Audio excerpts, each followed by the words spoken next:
Hey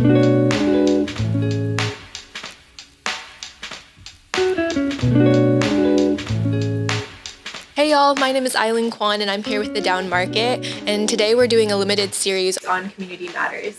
In this episode, we'll be talking with Ashley Bird about her business Blooming with Birdie and how she implemented the practices she learned from the Montessori method to craft hands-on nature-based learning experiences for children and adults alike. On top of being the founder and CEO of Blooming with Birdie, she is also the director of the Monarch Butterfly and Pollinator Festival. She's an incredibly creative, talented, and compassionate individual, and we're just so excited to have you here on the show with us today. So thank you for being here. Yeah, thanks for having me, and thank you for that kind intro. Yeah, so just to get us going, I just would love to hear about what is Blooming with Birdie and Montessori, and how did you get started with that? Yeah, so Blooming with Birdie, you kind of got it in there in the intro. So we design learning experiences that are primarily hands-on, but we do it in two different ways. So we do it digitally through what Blooming with Birdie is kind of like a TV show that has hands-on experiences throughout. And then we also do large-scale installations for hands-on experiences for both kids and adults. It's Montessori because, so Montessori is a pedagogy or an educational approach developed by Dr. Maria Montessori. She's based out of Italy. She's actually the first female doctor.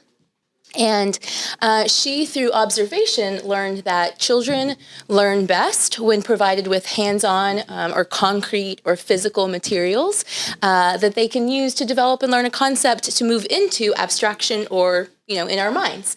So that's the ultimate foundation of Montessori, but then there's also a holistic approach where we look at the whole child and we really focus on helping them to follow their passions through curiosity in an environment that is made for them. So we took a lot of these principles into kind of a fun space of being able to learn and leverage entertainment and joy, and combine that with one of my personal passions, which is nature, and created experiences. So yeah, that's amazing. And I would love to dig into that more, but before we do that, I think we both are like lovers of traveling and like experiencing the world, and so I would love to hear a little bit more about your experience with that first. If you could share. Yeah, absolutely. So I've traveled, all around the world, but it began, I was actually teaching in a Montessori classroom, and I'd been teaching for, I think, 3 or 4 years, and I had a good friend come back and visit who I taught with, and he's like, Bird, what have you been up to? What have you been doing? And I was like, this? Like, I don't know, I'm good, I'm teaching, I'm happy. And he's like, are you seeing anyone? And I was like, no, it's just me hanging out. And he's like, well, have you traveled? And I was like, no, not really. And he's like, Bird, he's like, you have to go, you have to get out now, because if you don't, you're going to get pregnant and you're going to have a family and that's going to be your whole life. And I was like, like, no, I don't want that, not right now. And so he encouraged me to get out into the world. So I'm half Mexican, but my mother grew up in the 60s during a time when her family did not want to be Mexican. And so she was raised, white, if you will, in a Mexican home, but never learned the language, never learned to cook, never really learned the culture. And for me, like as someone who really identified more with that part of myself, I realized like, oh man, what can I do to educate myself about that part of my culture? And so after he shared that with me and I kind of put the two together and I was like, I want to go travel in Latin America and learn about who I am. So I went to my school and I told them, all of that, shared everything with them, and keep in mind, it's this like super warm, loving, hippie Montessori school. So like, yes, you have to find yourself. So we ended up connecting with a sister school that we had down in Ecuador in the Amazon rainforest. So ended up going to Ecuador and applying Montessori principles there. But that was the start of my adventure, was in Ecuador. But prior to that, we ended up spending time traveling all across Europe and Northern Africa. I just found myself really in love with learning about new cultures. And for me, it was really learning that like there are so many ways to live life. And none of them are any better than or worse than any others. It's simply that this is the way in which we've decided to approach living. Yeah, that's so incredible. And yeah, I think everything you said is so true. Getting to experience like different cultures and getting to meet new people really just gives us a bigger perspective of, this world and a greater appreciation for the people around us. So thank you for sharing about that. And I know like you've mentioned that you've used the Montessori method for children, yes, but also for adults. Could you speak a little bit about that and just like what that looks like and what the differences are that you've seen? Yeah, so when I started, obviously Montessori has been primarily working with children, but when I was in Ecuador, I had the opportunity to be able to work with adults too through Educación Distancia, where we work with students. My youngest student was age of 12, and my student was 49. And so I was able to apply these hands-on concepts and realize that, oh, this works with adults too. And then coming back to the States and starting to develop and build out Blooming with Birdie, which was geared towards children, I realized at my events, like the parents would be over there trying to like do the thing too, or like I would have people come that were my age and your age, and they wanted to have the experience too. So we started designing experiences, Caterpillars and Cocktails we did last year, for adults alike to be able to have that type of just really engaging connection with life, and they really love it. And then I did a Pecha Kucha not too long ago where at a typical Pecha Kucha, you talk about what you're most passionate about. And I struggled for a minute. I was like, what am I most passionate about? Like, there's so many things I really love. And I found that my deepest and truest passion is designing experiences. And so I was like, okay, I could sit up here and talk about designing experiences, or I could make my whole speech be a designed experience. And that's what I did. So I turned the audience into monarch butterflies and had them go through the entire monarch migration. That's and amazing. I had grown adults in the, flapping their wings in the audience and in one part. So the multi-generational migration. The monarchs die at different stages. There's 3 to 4 different generations, and so for each generation that the audience represented, I would have them die whenever they ended their life cycle. And so then you have these adults in the audience like I just died. So that was really fun. But point of that being, like, I think that we all just kind of want to have a connection with life and a reason to find our inner child and be able to make dead noises and flap our wings. Yeah, wow. Could you share a little bit more? It's really cool that you're working with the monarch butterfly. Like, what is it like being the director of that program, and like, what have you learned from it so far? Yeah, so this is actually my first year as the director. Okay, wow. I've worked with Monica Mackley, who's the founder of the Monarch Butterfly and Pollinator Festival. We're going into our 8th year, and I've worked with her. This will be my 5th year. So I can't tell you exactly what it's like to be the director, but I think in general what it offers is a deep connection and a meaningful connection to nature and to life through this incredible animal, which is the monarch butterfly, that not only from a nature perspective is really meaningful, but also from a cultural significance, especially to Mexican culture. And so the opportunity to be able to leverage this beautiful animal that, as Monica always says, it's the gateway bug. So it just kind of gives you this chance to be like, here, there's this really beautiful thing. And then, oh, did you know that when you support this animal through pollinators plants, you're also supporting bees and bats and all of the other really, really incredible insects that make life and food possible for us. So I love being able to connect with this animal and be able to share it. And hopefully, I don't care if someone falls in love with the monarch butterfly or bats or bees or worms. Like, I just want people to fall in love with something. And to develop a relationship with something outside of themselves that drives them to make change for good. Like, that's the whole point of it, And then having the opportunity to, like, work with all these incredible community partners who come out, and I help them with some, design experiences and make it as interactive as possible and make it as eco-friendly as possible. It's just this design challenge that really pushes me to, be our best selves, show how you can be your best, so you can do this in a really, for example, green way. And then there's the design part. I get to design. I did my first really big installation.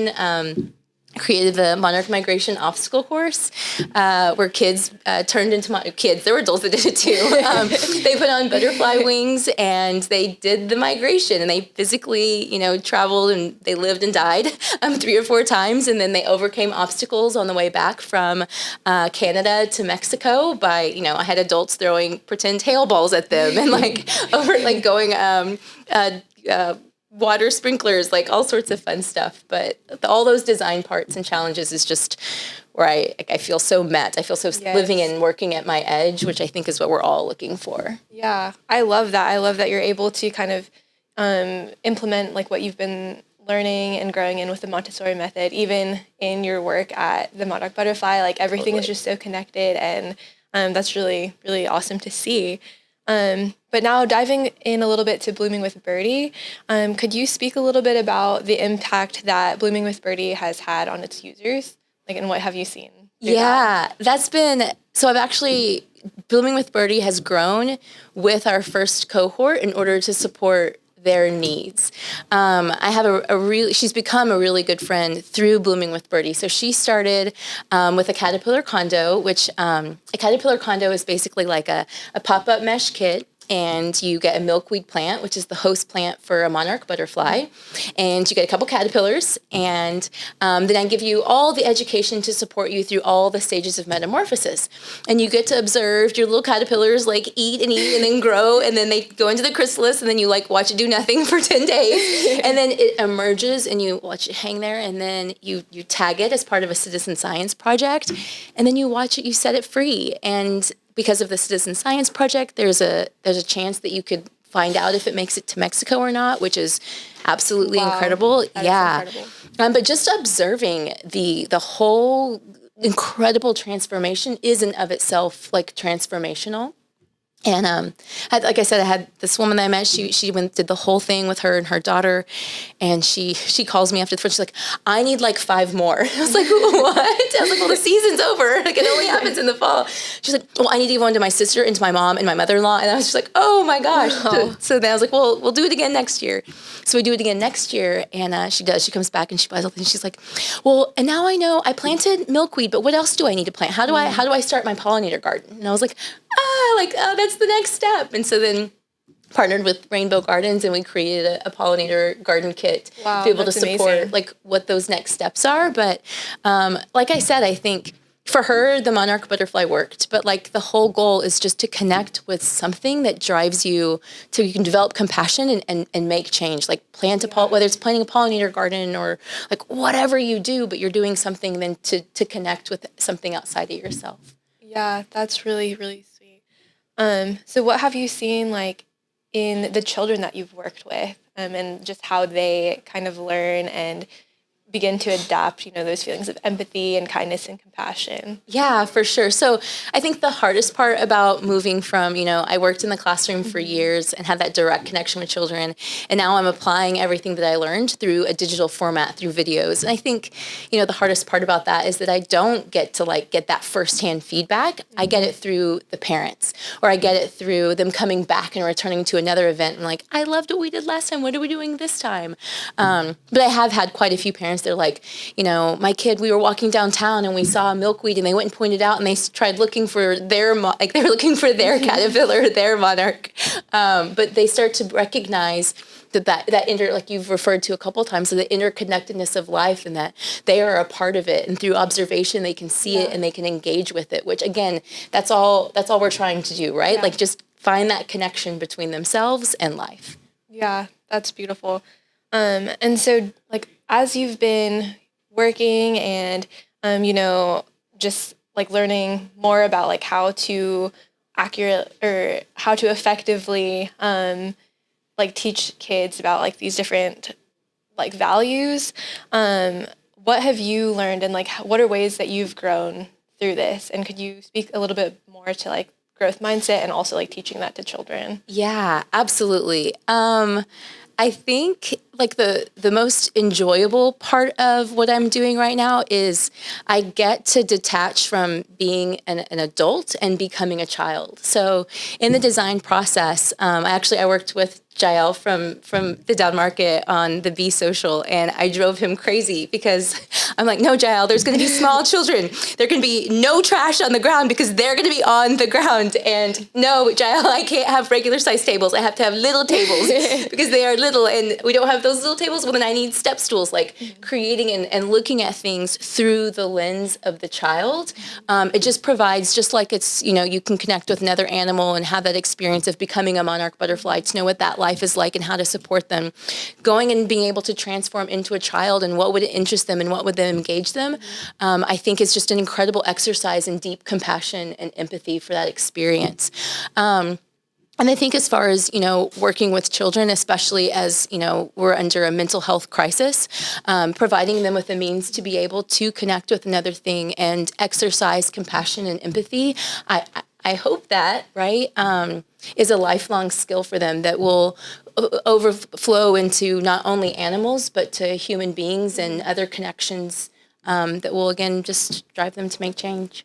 Yeah, and I think inspiring them while they're young is really such an important aspect of education. So with that, what do you see in the future of education? What does that look like for you? Yeah, it's my favorite thing to talk about.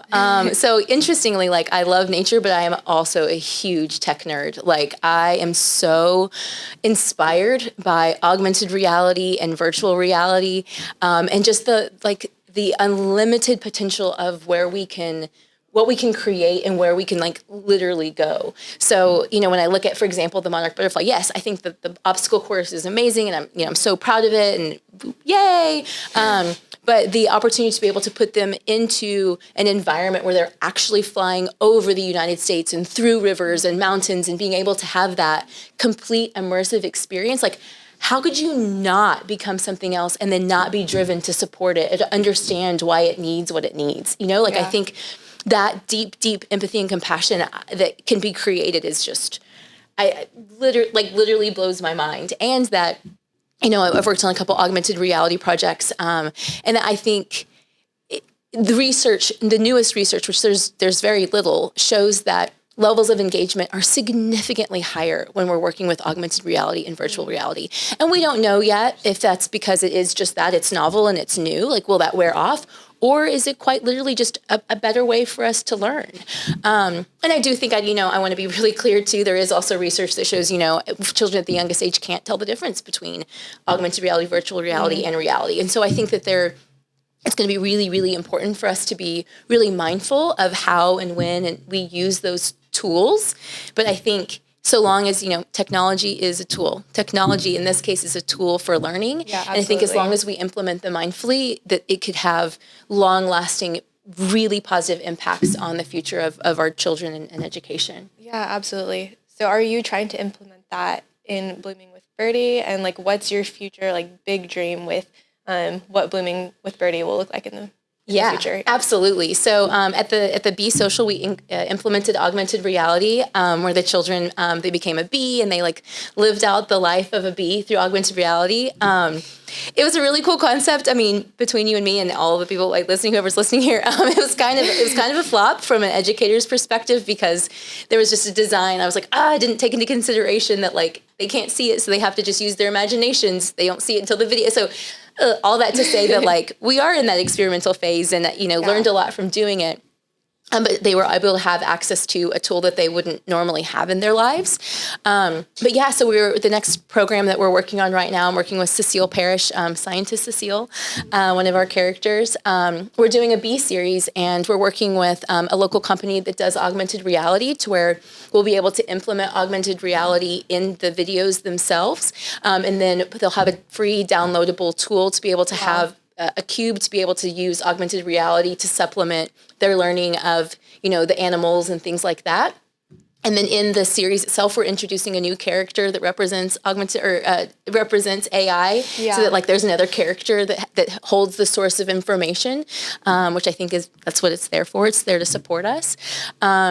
So that's kind of our future as far as really wanting to create more content that supports this approach to learning and this approach to life. And my goal, is to have a little TV show that we're able to support and for it to be free and accessible. I think, we just started our nonprofit, so now we have a way to be able to bring in the resources to provide it for free. I think that's the hardest thing. As much as I'm an entrepreneur, I want to just be able to give it all away, but you have to figure out how to make it all work.